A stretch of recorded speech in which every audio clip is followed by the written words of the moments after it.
Selamat datang di mata pelajaran IPS.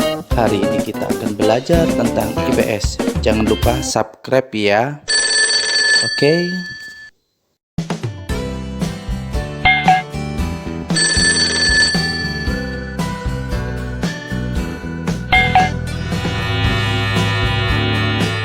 Rahmatullahi wabarakatuh. Kita berjumpa lagi di materi kelas 7. Kita saat ini akan belajar tentang kondisi alam Indonesia. Alam Indonesia dikenal sangat indah dan kaya akan berbagai sumber daya alamnya. Tidak heran jika banyak wisatawan dari berbagai dunia tertarik dan datang ke Indonesia. Kegiatan pariwisata pun berkembang di sejumlah wilayah seperti Bali, Yogyakarta, Lombok, dan lain-lain, sehingga mendatangkan keuntungan ekonomi yang tidak sedikit. Pernahkah kamu datang ke tempat-tempat wisata tersebut? Jika memungkinkan, berwisatalah ke daerah wisata di Indonesia sebelum berwisata ke negara lain. Keindahan alam Indonesia dapat kamu nikmati juga di wilayah tempat tinggal masing-masing. Lihatlah indahnya pemandangan yang Tuhan telah berikan pada kita semua berupa hutan, sungai, danau, gunung, dan pegunungan yang tampak mempesona. Ingatlah, keindahan tersebut tidak semua negara memilikinya. Banyak negara yang sebagian wilayahnya hanya berupa padang pasir, hamparan lapisan es, padang rumput, dan lain-lain. Bali merupakan salah satu contoh daerah tujuan wisata di Indonesia yang terkenal karena keindahan alam dan budayanya sampai ke mancanegara. Keadaan alam Indonesia dapat dikelompokkan menjadi dua bagian, yaitu keadaan fisik wilayah serta keadaan flora dan fauna. Keadaan fisik wilayah diantaranya terdiri atas keadaan iklim dan keadaan bentuk permukaan bumi atau kondisi fisiografis yang kemudian akan menentukan jenis tanahnya. Sementara keadaan flora dan fauna menyangkut jenis keragaman dan sebarannya. Yang pertama, kita akan membahas tentang keadaan fisik wilayah. Sebagai suatu wilayah, Indonesia memiliki keadaan fisik tertentu. Keadaan fisik tersebut dapat dikenali dari berbagai keadaan geologi, bentuk muka bumi, dan iklim. Keadaan fisik akan mempengaruhi corak atau karakteristik kehidupan makhluk hidup yang tinggal di atasnya.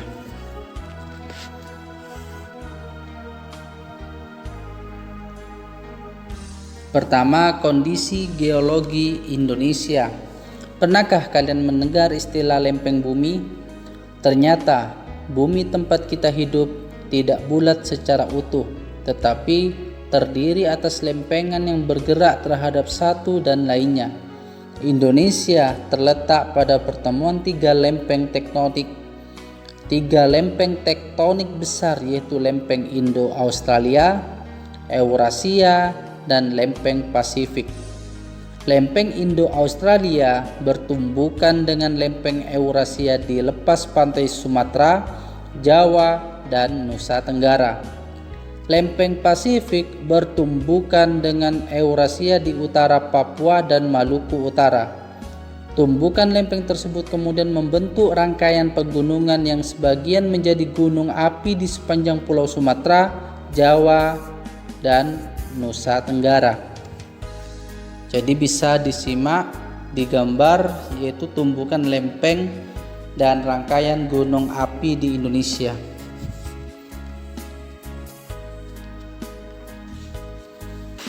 Selain terbentuk pegunungan dan gunung api, tumbukan antara lempeng juga menghasilkan fenomena gempa bumi. Gempa bumi terjadi karena lempeng yang saling bertumbukan kemudian menghasilkan getaran yang sampai ke permukaan bumi. Indonesia merupakan salah satu negara yang sering mengalami gempa bumi, terutama pulau-pulau sepanjang pertemuan lempeng Sumatera, Jawa, Nusa Tenggara, Maluku, dan Sulawesi. Gempa yang terjadi dapat dibedakan menjadi gempa tektonik maupun gempa vulkanik. Gempa tektonik adalah gempa karena pergerakan lempeng tektonik, sedangkan gempa vulkanik adalah gempa yang terjadi karena adanya aktivitas gunung api. Gunung api itu adalah bagian dari aktivitas vulkanik. Gempa bumi dapat menimbulkan bencana lainnya yaitu tsunami. Goncangan akibat gempa bumi membuat gerakan tanah di dasar laut sehingga menimbulkan gelombang. Ketika sampai di pantai, gelombang tersebut semakin besar dan menimbulkan bencana tsunami. Selain gempa bumi, Indonesia juga rawan akan bencana letusan gunung api. Gunung berapi adalah lubang kepundan atau rekahan dalam kerak bumi tempat keluarnya cairan magma atau gas atau cairan lainnya ke permukaan bumi. Ciri gunung berapi adalah adanya kawah atau rekahan. Sewaktu-waktu gunung berapi tersebut dapat meletus. Sebagian gunung yang ada di Indonesia merupakan gunung berapi yang aktif. Ciri gunung berapi yang aktif adalah adanya aktivitas kegunung apian seperti semburan gas, asap, dan material dari dalam gunung berapi. Di Indonesia, sebagian besar gunung berapi tersebar di sepanjang Pulau Sumatera, Jawa, sampai Nusa Tenggara. Gunung berapi juga banyak ditemui di Pulau Sulawesi dan Maluku. Beberapa gunung berapi di Nusantara sangat terkenal di dunia karena letusannya yang sangat dahsyat, yaitu Gunung Berapi Tambora dan Krakatau. Gunung berapi adalah lubang kepundan atau rekahan dalam kerak bumi, tempat keluarnya cairan magma atau gas atau cairan lainnya ke permukaan bumi. Ciri gunung berapi adalah adanya kawah atau rekahan. Sewaktu-waktu gunung berapi tersebut dapat meletus. Sebagian gunung yang ada di Indonesia merupakan gunung berapi yang aktif. Ciri gunung berapi yang aktif adalah adanya aktivitas kegunung apian seperti semburan gas, asap, dan lontaran material dari dalam gunung berapi. Contoh letusan gunung berapi di Yogyakarta saat aktif mengeluarkan aliran awan panas atau disebut udus gembel. Di Indonesia, sebagian besar gunung berapi tersebar di sepanjang Pulau Sumatera, Jawa, sampai Nusa Tenggara. Gunung berapi juga banyak ditemui di Pulau Sulawesi dan Maluku. Beberapa gunung berapi di Nusantara sangat terkenal di dunia karena letusannya yang sangat dahsyat, yaitu Gunung Berapi Tambora dan Krakatau. Ini adalah peta sebaran gunung berapi.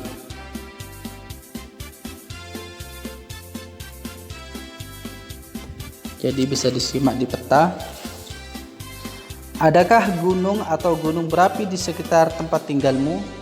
Gunung dan gunung berapi apa saja yang ada di kabupaten tempat tinggalmu? Jika tidak ada di kabupaten tempat kamu tinggal, adakah gunung di provinsi atau pulau tempat kamu tinggal?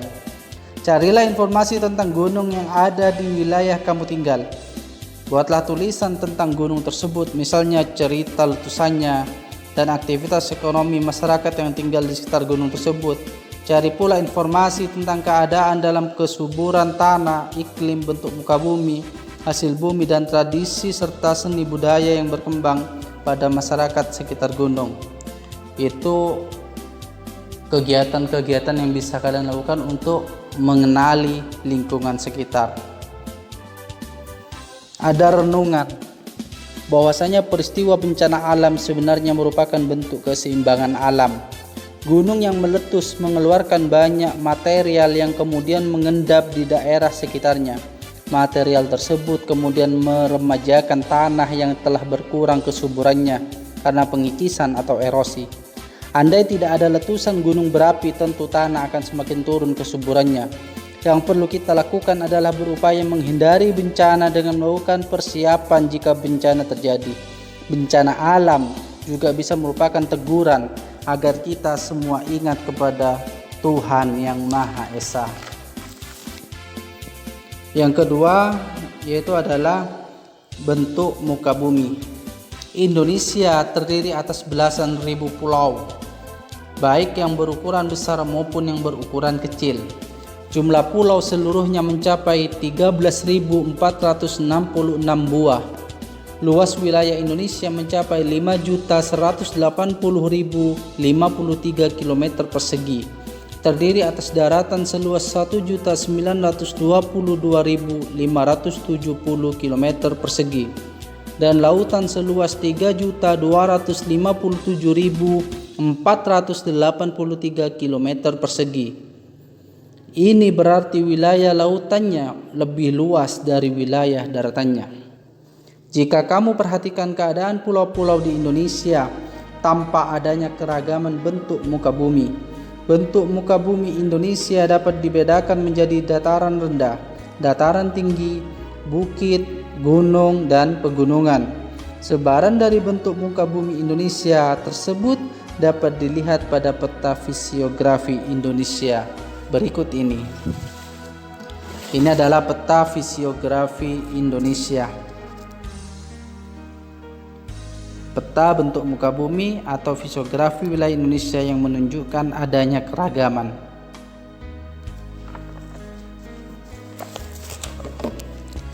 Pada peta fisiografi tampak sebaran bentuk muka bumi Indonesia dari mulai dataran rendah sampai pegunungan. Untuk membaca peta tersebut, perhatikanlah legenda atau keterangan peta.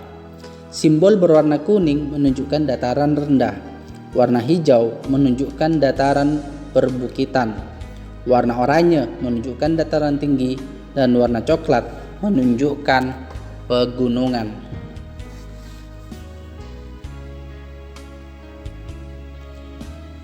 Untuk selanjutnya adalah kondisi iklim Indonesia. Indonesia berada di wilayah tropis. Apa yang menjadi ciri-ciri daerah beriklim tropis? Ciri iklim tropis adalah suhu udara yang tinggi sepanjang tahun, yaitu sekitar 27 derajat Celcius. Di daerah iklim tropis tidak ada perbedaan yang jauh antara suhu pada musim hujan dan musim kemarau. Kondisi ini berbeda dengan daerah lintang sedang yang suhunya berbeda sangat jauh antara musim dingin dengan musim panas. Suhu pada musim dingin dapat mencapai sekitar min 20 derajat Celcius, sedangkan pada musim panas dapat mencapai sekitar 40 derajat Celcius. Perbedaan suhu pada musim kemarau dan musim hujan relatif kecil di Indonesia. Di negara dengan 4 musim, perbedaan suhu bisa sangat ekstrim. Pada musim panas, rata-rata suhu dapat melebihi 40 derajat Celcius. Sebaliknya, pada musim dingin, suhu dapat mencapai lebih dari min 40 derajat Celcius. Secara umum, keadaan iklim Indonesia dipengaruhi oleh 3 jenis iklim, yaitu iklim muson, iklim laut, dan iklim tropis. Gambaran tentang ketiga jenis iklim tersebut adalah: iklim musim dipengaruhi oleh angin musim yang berubah-ubah setiap periode waktu tertentu. Biasanya satu periode perubahan adalah 6 bulan. Yang kedua ada iklim tropis. Terjadi karena Indonesia berada di daerah tropis, yaitu suhu yang tinggi mengakibatkan penguapan yang tinggi dan berpotensi untuk terjadinya hujan. Yang ketiga ada iklim laut. Iklim laut terjadi karena Indonesia memiliki wilayah laut yang luas, sehingga banyak menimbulkan penguapan dan akhirnya mengakibatkan terjadinya hujan. Berbagai jenis iklim tersebut berdampak pada tingginya curah hujan di Indonesia. Curah hujan di Indonesia bervariasi antara wilayah, tetapi umumnya sekitar 2.500 mm per tahun. Walaupun angka curah hujan bervariasi antar wilayah di Indonesia, tetapi pada umumnya tergolong besar. Kondisi curah hujan yang besar ditunjang dengan penyinaran matahari yang cukup membuat Indonesia sangat cocok untuk kegiatan pertanian, sehingga mampu memenuhi kebutuhan penduduk akan pangan. Hal yang menarik bagi Indonesia adalah terjadinya angin muson. Angin muson adalah angin yang terjadi karena adanya perbedaan tekanan udara antara samudera dan benua. Pada saat lautan atau samudera menerima penyinaran matahari, maka diperlukan waktu yang lebih lama untuk memanaskan lautan. Sementara itu, daratan lebih cepat menerima panas. Akibatnya, laut bertekanan lebih tinggi dibandingkan dengan daratan. Bergeraklah udara dari lautan ke daratan. Pada saat musim hujan di Indonesia, Oktober sampai April, angin muson yang bergerak dari Samudra Pasifik menuju wilayah Indonesia dibelokkan oleh gaya Coriolis sehingga berubah arahnya menjadi angin barat atau disebut angin muson barat. Pada saat bergerak menuju wilayah Indonesia, angin muson dari Samudra Pasifik telah membawa banyak uap air sehingga diturunkan sebagai hujan di Indonesia. Ini adalah gambar peta arah angin pada saat musim hujan di Indonesia. Angin yang membawa uap air dari Samudra Pasifik berkelok di ekuator dan menurunkan hujannya di Indonesia. Peristiwa sebaliknya terjadi pada saat musim kemarau, Mei sampai September. Pada saat itu angin muson dari benua Australia atau disebut angin timur yang bertekanan maksimum bergerak menuju benua Asia yang bertekanan minimum melalui wilayah Indonesia. Karena benua Australia sekitar 2/3 wilayahnya berupa gurun, maka udara yang bergerak tadi relatif sedikit uap air yang dikandungnya. Selain itu, udara tadi hanya melewati wilayah lautan yang sempit antara Australia dan Indonesia, sehingga sedikit pula uap yang dikandungnya. Pada saat itu, Indonesia terjadi musim kemarau. Pada musim hujan, petani Indonesia mulai menyiapkan lahannya untuk bercocok tanam. Jenis tanaman yang ditanam adalah yang membutuhkan air pada awal pertumbuhannya, contohnya padi. Sementara itu, nelayan Indonesia justru mengurangi frekuensi melaut karena biasanya pada saat tersebut sering terjadi cuaca buruk atau gelombang laut cukup besar sehingga membahayakan mereka. Ikan juga lebih sulit ditangkap sehingga terjadi kelangkaan pasokan ikan dan akibatnya harga ikan lebih mahal dari biasanya. Musim hujan tentu tidak banyak berpengaruh pada aktivitas masyarakat Indonesia yang pekerjaannya tidak berhubungan langsung dengan alam, misalnya pegawai atau karyawan. Pada saat musim kemarau, sebagian petani terpaksa membiarkan lahannya tidak ditanami karena tidak adanya pasokan air. Sebagian lainnya masih dapat bercocok tanam dengan mengandalkan air dari sungai atau dari saluran irigasi. Ada pula petani yang berupaya bercocok tanam walaupun tidak ada air yang cukup dengan memilih jenis tanaman atau varietas yang tidak memerlukan banyak air. Pada saat musim kemarau, nelayan dapat mencari ikan di laut tanpa banyak terganggu oleh cuaca yang buruk. Hasil tangkapan ikan juga biasanya lebih besar dibanding musim hujan, sehingga pasokan ikan juga cukup berlimpah.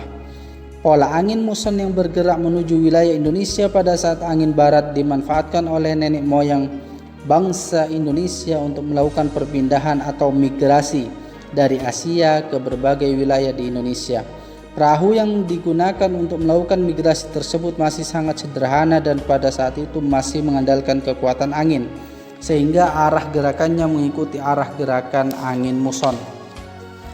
Pada sekitar 2000 tahun sebelum Masehi terjadi gelombang perpindahan rumpun bangsa yang berbahasa Melayu Austronesia atau Melayu Kepulauan Selatan.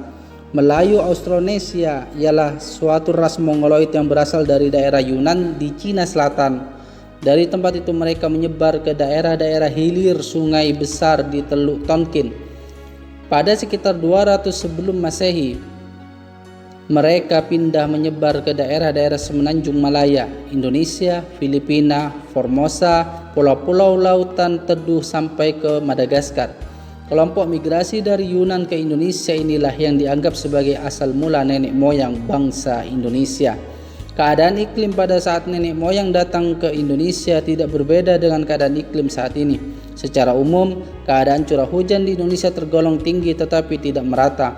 Ada wilayah yang sangat tinggi curah hujannya tetapi ada yang sangat rendah. Jika kalian perhatikan peta sebaran curah hujan, tampak wilayah Kepala Burung Papua Barat atau sebelah barat Manokwari memiliki curah hujan yang sangat tinggi. Curah hujan yang rendah tersebar di wilayah Nusa Tenggara dan Sulawesi Utara. Adapun sebaran curah hujan di Indonesia secara keseluruhan dapat dilihat pada peta sebaran hujan berikut ini. Ini adalah gambar peta curah hujan di Indonesia yang tergolong tinggi tetapi tidak tersebar secara merata. Bisa lihat di gambar. Perhatikanlah sebaran curah hujan pada gambar tersebut. Untuk memperoleh informasi tentang intensitas curah hujannya, kamu dapat melihat legenda atau keterangan peta. Warna merah menunjukkan curah hujan yang rendah, 500 hingga 1000 mm per tahun. Demikian seterusnya sampai warna biru yang menunjukkan curah hujan 5000 mm per tahun atau lebih. Perhatikanlah sebaran curah hujannya. Daerah manakah yang curah hujannya paling tinggi? Adakah pola tertentu dari sebaran curah hujan di Indonesia? Diskusikanlah dengan teman dan guru kalian masing-masing. Tahukah kalian tempat terkering di dunia?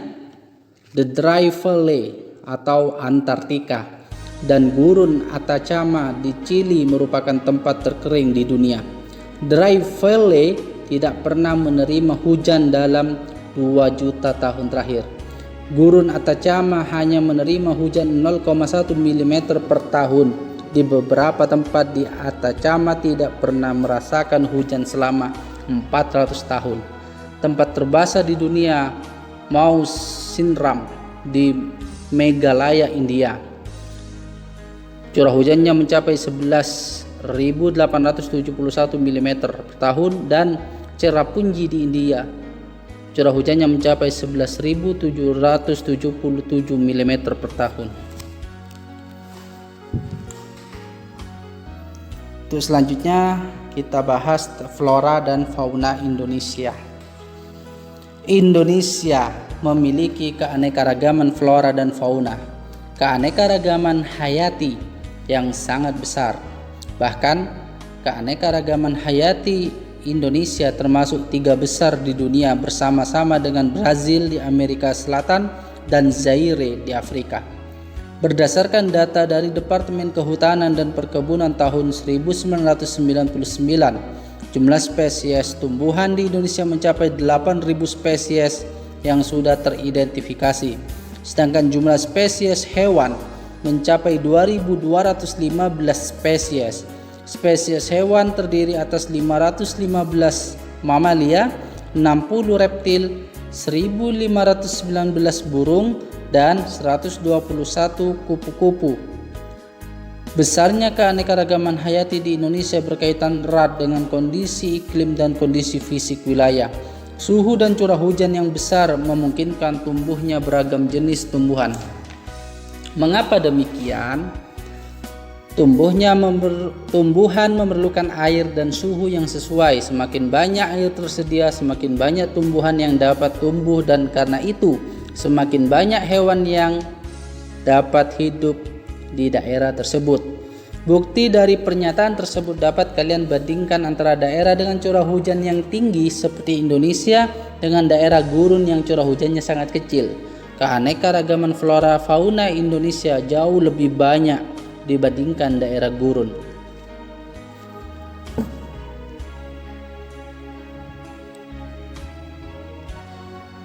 Persebaran flora di Indonesia. Flora di Indonesia ternyata dapat dibedakan menjadi 2 kelompok besar, yaitu Indo-Malayan dan Indo-Australian. Kelompok Indo-Malayan meliputi kawasan Indonesia Barat.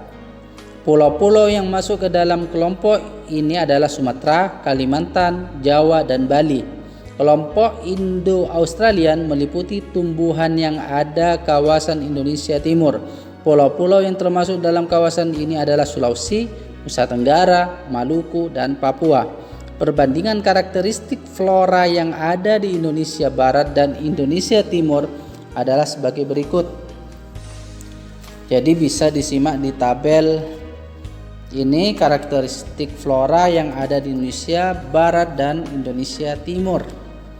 Di Indonesia Barat itu ada jenis meranti-merantian sangat banyak, terdapat berbagai jenis rotan, tidak terdapat hutan kayu putih, jenis tumbuhan matoa, jenis tumbuhan sagu sedikit, terdapat berbagai jenis nangka.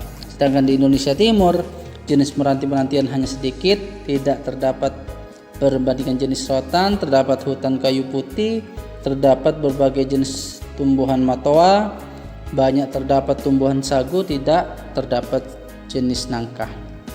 Berbagai jenis flora tersebut telah dimanfaatkan untuk memenuhi kebutuhan manusia, baik sebagai bahan furniture, bahan bangunan, bahan makanan, dan lain-lain.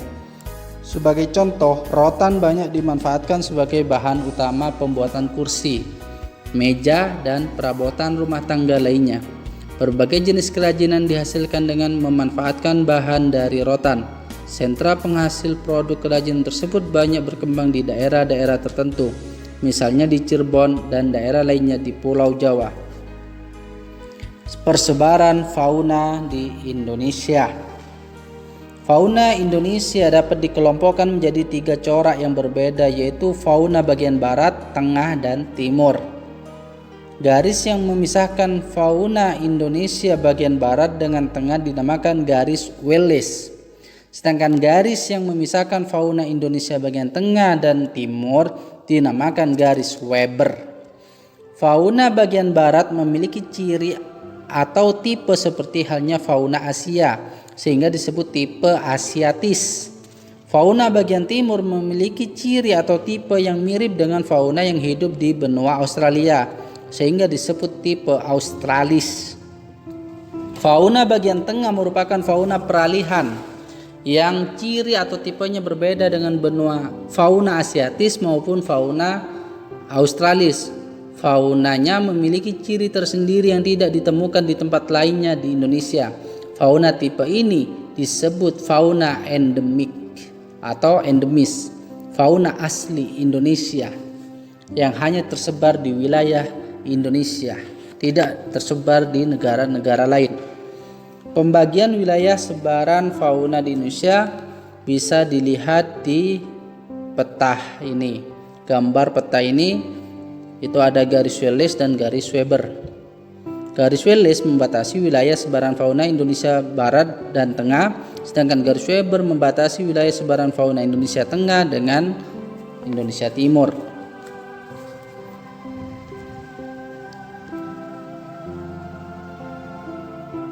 Fauna Indonesia bagian barat. Fauna Indonesia bagian barat atau tipe Asiatis mencakup wilayah Sumatera, Jawa, Bali, dan Kalimantan. Mamalia berukuran besar banyak ditemui di wilayah ini seperti gajah, macan, tapir, badak bercula satu, banteng, kerbau, rusa, babi hutan, orangutan, monyet, bekantan, dan lain-lain. Selain mamalia, di wilayah ini banyak pula ditemui reptil seperti ular, buaya, tokek, kadal, tokek, biawak, bunglon, kura-kura, dan terenggiling. Berbagai jenis burung yang dapat ditemui diantaranya burung hantu, gagak, jalak, elang, merak, kutilang, dan berbagai macam unggas. Berbagai macam ikan air tawar seperti pesut atau sejenis lumba-lumba di Sungai Mahakam dapat ditemui di wilayah ini. Perhatikan gambar di berikut ini, merupakan contoh fauna Indonesia bagian barat. Fauna Indonesia tengah atau tipe peralihan. Wilayah fauna Indonesia tengah atau peralihan disebut pula wilayah fauna Kepulauan Wallace, mencakup Sulawesi, Maluku Timor, dan Nusa Tenggara, serta sejumlah pulau-pulau kecil di sekitar pulau-pulau tersebut. Fauna yang menghuni wilayah ini antara lain babi rusa, anoa, ikan duyung, kuskus, monyet hitam, kuda, sapi, monyet sabah, beruang, tarsius, sapi, dan banteng. Selain itu terdapat pula reptil, amfibia, dan berbagai jenis burung.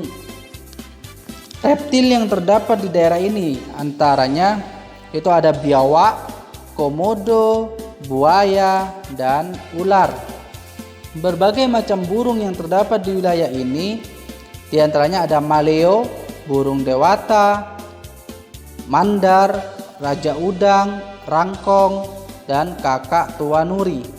Berikut ini gambar contoh fauna Indonesia bagian tengah. Ada anoa, komodo, babi rusa, kuskus, dan lain-lain. Fauna Indonesia bagian timur. Fauna Indonesia bagian timur atau disebut tipe Australik tersebar di wilayah Papua atau Halmahera dan Kepulauan Aru. Fauna berupa mamalia yang menghuni wilayah ini antara lain kanguru, beruang, walabi, landa irian, nokdia, kuskus, pemanjat berkatung, oposum layang, kanguru pohon, dan kelelawar. Di wilayah ini tidak ditemukan kera. Di samping mamalia, terdapat pula reptil seperti biawak, buaya, ular, kadal. Berbagai jenis burung ditemui di wilayah ini, diantaranya burung cendrawasih, nuri, raja udang, kasuari, dan namudur. Jenis ikan air tawar yang ada relatif sedikit.